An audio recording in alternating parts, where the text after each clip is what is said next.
Friends, welcome to Kavitha சமையலறை. இன்னைக்கு நம்ம பார்க்க போகிற ஸ்பெஷல் ரெசிபி கொங்கு நாட்டு ஸ்பெஷல் கடையல் சட்னி. இது ரொம்ப ஒரு ஃபெமிலியரான ரெசிபிங்க. இங்கே கோயம்புத்தூர் சைடு மோஸ்ட்லி எல்லார் வீடுகள்லையுமே இந்த கடையல் சட்னி செய்வாங்க. இங்கே லோக்கல் மெஸ்ஸிலலாம் இந்த கடையல் சட்னி ரொம்ப பாப்புலர். இட்லி, தோசை, எல்லா விதமான டிஃபனோடவும் ரொம்ப நல்ல பொருத்தமாக இருக்குங்க. சாதத்துலேயும் பிசைஞ்சு சாப்பிடலாம், ரொம்ப நல்லாயிருக்கும். ரொம்ப ஒரு சிம்பிள் அண்ட் ஈஸி ரெசிபி தாங்க. நம்ம டக்குன்னு பண்ணிடலாம். கண்டிப்பாக ஹெல்த்தியானது. காலையில் இட்லி தோசைக்கு நல்ல காய்கறிகளெல்லாம் சேர்த்து சட்னி பண்ணினா கண்டிப்பாக ரொம்ப ஹெல்த்தியானது தாங்க. நான் ஆல்ரெடி கத்திரிக்காய் சட்னி, பீர்க்கங்காய் சட்னி அப்லோட் பண்ணியிருக்கிறேன். நிறையா பேர் செஞ்சு பார்த்துட்டு ரொம்ப நல்லா இருக்கிறதா ஃபீட்பேக் கொடுத்துருக்குறீங்க. இன்றைக்கி எல்லா காய்கறிகளுமே ஒன்றா சேர்த்து செய்கிற கதம்ப கடையல் சட்னியோட ரெசிபியை உங்களோட ஷேர் பண்ணிக்கிறேன். இது என்னோட பர்சனல் ஃபேவரட். என் ஹஸ்பண்ட்க்கு ரொம்ப பிடிக்கும். அடிக்கடி வீட்டில் செய்கிற ஒரு சட்னி தான் இது. இப்போ இங்கே சட்னிக்கு தேவையான காய்கறிகளெல்லாம் எடுத்து வச்சுருக்குறேங்க. அது என்னென்னு பார்த்துடலாம். இங்கே நல்ல ஃப்ரெஷ்ஷான கத்திரிக்காய் எடுத்து வச்சுருக்கிறேன். கூடவே பீர்க்கங்காவும் எடுத்து வச்சுருக்குறேங்க.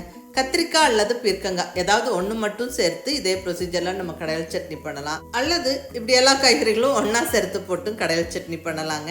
நான் இன்னைக்கு கத்திரிக்காய், பீர்க்கங்காய், உருளைக்கிழங்கு, தக்காளி இதெல்லாம் போட்டு கடையல் சட்னி பண்ணுறேன். இது கூட ஒரு சின்ன பீஸ் மஞ்சள் பூசணிக்காய், சொரக்காய் இதெல்லாம் கூட சேர்த்துக்கலாங்க. பட் நான் இன்னைக்கு இந்த காய்கறிகள் தான் எடுத்துருக்கிறேன். இது கூட வெங்காயம், பச்சை மிளகாய், கருவேப்பிலை, பூண்டெல்லாம் எடுத்து வச்சுருக்கிறேன். ஃபஸ்ட்டு ஸ்டெப்பாக காய்கறிகளெல்லாம் கழுவி கட் பண்ணிக்கலாம். இந்த பீர்க்கங்காய் மேலே இருக்கிற காஞ்ச ரிஜஸை மட்டும் லைட்டாக சுரண்டி விட்டுட்டு நம்ம கட் பண்ணிக்கணும். சின்ன சின்ன பீசஸாக, ரொம்ப அதிகமாக சுரண்டி விட வேண்டாம். ஸோ இப்போ இது எல்லா காய்கறிகளும் நம்ம ஃபஸ்ட்டு கட் பண்ணிக்கலாம். நான் இங்கே கட் பண்ணி வச்சுட்டேங்க. நல்லா கத்திரிக்காய் எல்லாம் சின்ன சின்ன பீசஸாக கட் பண்ணியாச்சு. உருளைக்கிழங்கும் கட் பண்ணி போட்டுட்டேன். ஸோ கத்திரிக்காய், உருளைக்கிழங்கு இப்படி கட் பண்ணி நம்ம தண்ணியில் போட்டு வச்சுட்டா சமைக்கிற வரைக்கும் கற்காமல் இருக்கும்.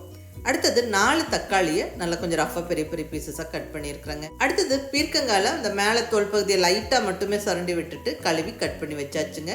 நல்லா இந்த சைஸுக்கு கட் பண்ணி வச்சுக்கோங்க. அடுத்தது ஒரு 10-15 சின்ன வெங்காயம், 2 பல் பூண்டு, 4-5 பச்சை மிளகா, கொஞ்சம் கருவேப்பிலையெல்லாம் கட் பண்ணி வச்சாச்சு.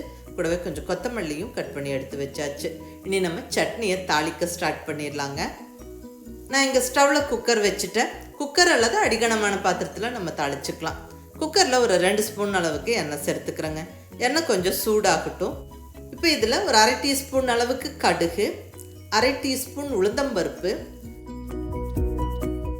1/2 டீஸ்பூன் சீரகம், அடுத்ததாக ஒரு 1/2 டீஸ்பூன் அளவுக்கு இடித்த கொத்தமல்லி, வர கொத்தமல்லியை 1-2 இடித்து சேர்த்துக்கிறேன். கடையல் சட்னி செய்யும்போது சீரகம், கொத்தமல்லி சேர்த்து தாளிக்கிறது ஒரு ஸ்பெஷல் ஃப்ளேவர் கொடுக்கும். அது ஒரு ஸ்பெஷல் டச்சுங்க. மிஸ் பண்ணாமல் சேர்த்துக்கங்க. இப்போ இதில் கட் பண்ணி வச்சுருக்கிற சின்ன வெங்காயம், பூண்டு, பச்சை மிளகாய், கருவேப்பிலை சேர்த்தாச்சு. முடிஞ்ச வரைக்கும் சின்ன வெங்காயம் சேர்த்து இந்த சட்னி செஞ்சு பாருங்கள், ரொம்ப நல்லாயிருக்கும். சப்போஸ் சின்ன வெங்காயம் இல்லைன்னா ஒன்றும் பிரச்சனை இல்லை, பெரிய வெங்காயம் சேர்த்துக்கலாம். நல்லா வதக்கி விட்டுருவோம்.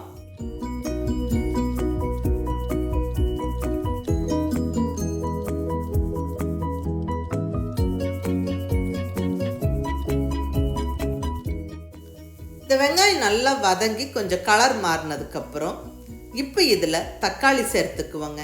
இங்கே 4 தக்காளியை ரஃப்பாக கட் பண்ணி சேர்த்தாச்சு. தக்காளியோட அளவு கம்மி பண்ணி கொஞ்சமாக புளி சேர்த்துக்கலாமான்னு கேட்டிங்கன்னா சேர்த்துக்கலாம்.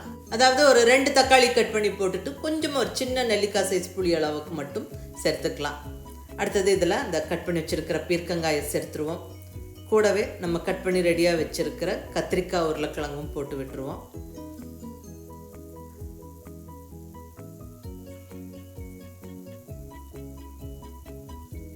காய்கறிகள் எல்லாம் கம்ப்ளீட்டாக சேர்த்தாச்சு.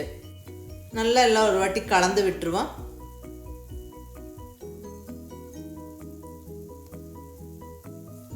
இப்போ இதில் ஒரு 1/4 டீஸ்பூன் அளவுக்கு மஞ்சள் பொடி, அடுத்ததாக தேவையான அளவுக்கு உப்பு. இங்கே நம்ம காரத்துக்கு பச்சை மிளகாய் போட்டு வதக்கி இருக்கோம். கூடவே ஒரு 3/4 டீஸ்பூன் அளவுக்கு சாம்பார் பொடி சேர்த்துக்கிறேங்க. இது ஒரு ஸ்பெஷல் டச்சாக இருக்கும். அதாவது இந்த சட்னி நம்ம சாதத்துலேயும் போட்டு பிசைஞ்சுக்கலாம். ஸோ சாம்பார் பொடி போடும்போது வாசனையும் டேஸ்ட்டும் ரொம்ப நல்லாயிருக்கும். இப்போ இங்கே காய்கறிகள் எல்லாம் வேக வைக்கிறதுக்கு தண்ணி சேர்த்தாச்சுங்க.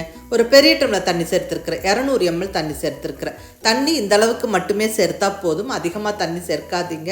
ஏன்னா காய்கறிகள் இங்கே பீர்க்கங்காய், கத்திரிக்காய் தான், இதெல்லாம் சீக்கிரமாக வெந்துடும். ஸோ இந்த அளவுக்கு மட்டும் தண்ணி சேர்த்தா போதும். ரொம்ப தண்ணி சேர்த்துட்டா நம்ம குக்கரில் குக்கரில் வேக வைக்கிறோம், தண்ணி சுண்டி வராது, அப்புறம் சலசலன்னு போயிடும் சட்னி. ஸோ இப்போ தண்ணி சேர்த்தாச்சு. அடுத்தது ஃபைனலாக கொஞ்சம் கொத்தமல்லி இலையும் போட்டு விட்டு நல்லா கலந்து விட்டுட்டு நம்ம குக்கரை மூடி வச்சிடலாம். குக்கரை நல்லா டைட்டாக க்ளோஸ் பண்ணி வெயிட் வச்சு விட்டு ஒரு 2 விசிலுக்கு மட்டுமே நம்ம வேக வச்சு எடுப்போம். பர்ஃபெக்டாக காய்கறிகள் எல்லாம் வெந்துடும்.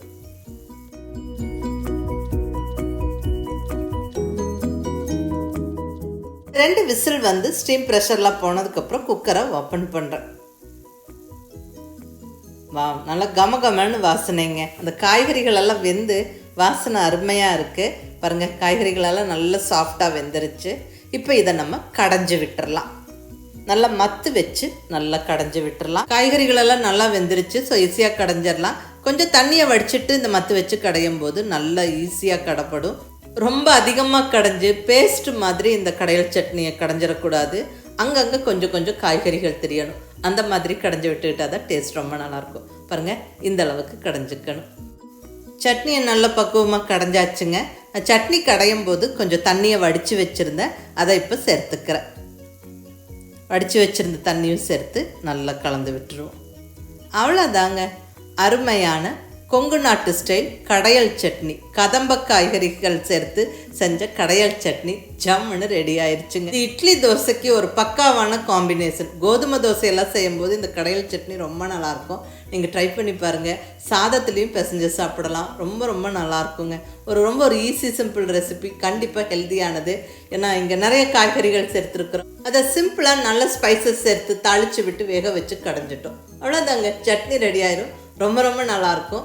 இது எங்கள் ஊர் ஸ்பெஷலுங்க. கண்டிப்பாக நீங்கள் ட்ரை பண்ணி பாருங்கள். எப்படி இருந்துச்சுன்னு உங்கள் ஃபீட்பேக் சொல்லுங்கள். பிடிச்சிருந்தா லைக் பண்ணி, ஷேர் பண்ணி, கமெண்ட் பண்ணுங்கள். கவிதா சமையலறை சப்ஸ்கிரைப் பண்ணி என்னுடைய மற்ற ரெசிபிஸும் வீடியோஸும் பாருங்கள். தேங்க்யூ.